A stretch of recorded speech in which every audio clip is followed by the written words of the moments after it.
Assalamualaikum warahmatullahi wabarakatuh. Perkenalkan, nama saya Abul Walid Ulung, NIM 19233001 dari Prodi D3 Manajemen Pajak. Tujuan saya membuat video kali ini yaitu untuk memenuhi tugas mata kuliah pemeriksaan pajak dengan dosen pengampu Bapak Dovi Septiari, SE MSc AK. Baiklah, untuk materi yang akan saya bahas pada video kali ini yaitu tentang tata cara pemeriksaan pajak.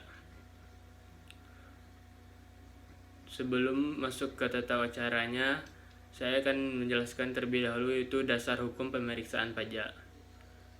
Di mana pemeriksaan pajak pada dasarnya diatur oleh undang-undang, yakni pasal 29 ayat 1 Undang-Undang KUP yang berbunyi, Direktur Jenderal Pajak berwenang melakukan pemeriksaan untuk menguji kepatuhan, pemenuhan kewajiban perpajakan, wajib pajak, dan untuk tujuan lain dalam rangka melaksanakan ketentuan peraturan perundang-undangan perpajakan. Merujuk kepada pasal tersebut, wajib pajak harus selalu mempersiapkan diri untuk pemeriksaan dan harus bersifat terbuka serta transparan terhadap petugas yang datang. Tujuan pemeriksaan pajak yaitu yang pertama, untuk mencari tahu apakah para wajib pajak telah mematuhi segala peraturan perpajakan. Yang kedua yaitu untuk mematuhi dan menjalankan segala peraturan perundang-undangan. Selanjutnya yaitu teknik pemeriksaan pajak.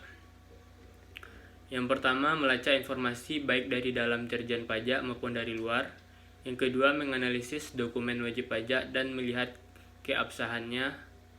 Yang ketiga, evaluasi informasi dan kelengkapan SPT. Yang keempat, analisis penelusuran angka pajak dan menganalisis bukti serta mengaitkannya dengan dokumen. Selanjutnya, inspeksi untuk wajib pajak dalam melakukan pengujian sistematis, wawancara wajib pajak, dan melakukan sampling dan teknik audit.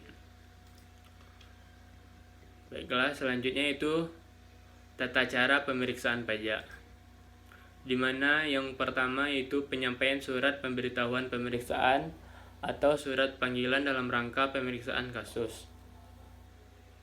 Sebelum pemeriksaan dilakukan oleh pemeriksa pajak, maka terlebih dahulu perlu diberitahu kepada wajib pajak melalui yang pertama surat pemberitahuan pemeriksaan lapangan, dan yang kedua surat panggilan dalam rangka pemeriksaan kantor. Yang kedua, pertemuan dengan wajib pajak. Hal-hal yang perlu dijelaskan ketika pertemuan dengan wajib pajak: yang pertama, alasan atau tujuan pemeriksaan. Yang kedua, hak dan kewajiban wajib pajak. Yang ketiga, hak wajib pajak mengajukan permohonan untuk membahas dengan tim quality assurance. Yang keempat, penjelasan mengenai dokumen-dokumen yang akan dipinjam untuk diperiksa. Yang ketiga, peninjauan dokumen, di mana yang pertama, dokumen dapat dipinjam saat itu juga jika yang dilakukan adalah pemeriksaan lapangan. Yang kedua, dokumen harus dilampirkan pada surat panggilan dalam rangka pemeriksaan kantor jika yang dilakukan adalah pemeriksaan kantor.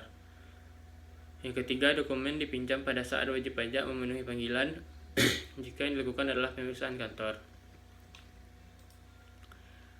Yang keempat, penolakan pemeriksaan. Jika wajib pajak menolak untuk dilakukan pemeriksa, maka wajib pajak harus mendatangani surat pernyataan penolakan pemeriksaan.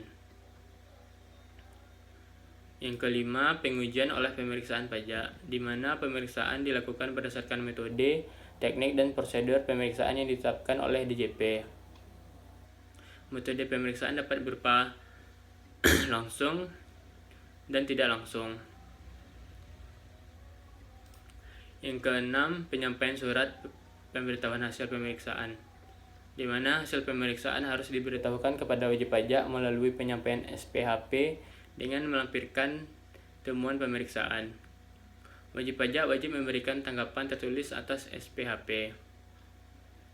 Jika wajib pajak tidak menyampaikan tanggapan, maka pemeriksa pajak akan membuat berita acara yang ditandatangani tim pemeriksa pajak. Yang ketujuh, pembahasan akhir hasil pemeriksaan.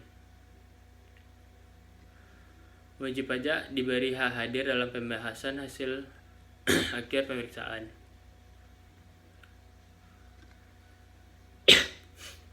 Pembahasan akhir merupakan pembahasan antara wajib pajak dengan pemeriksa pajak atas temuan pemeriksaan.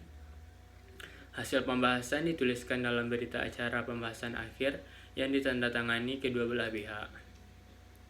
Mungkin sekian yang dapat saya sampaikan terkait materi tentang tata cara pemeriksaan pajak. Apabila ada kata-kata yang salah, mohon dimaafkan. Wabillahi taufik wal hidayah.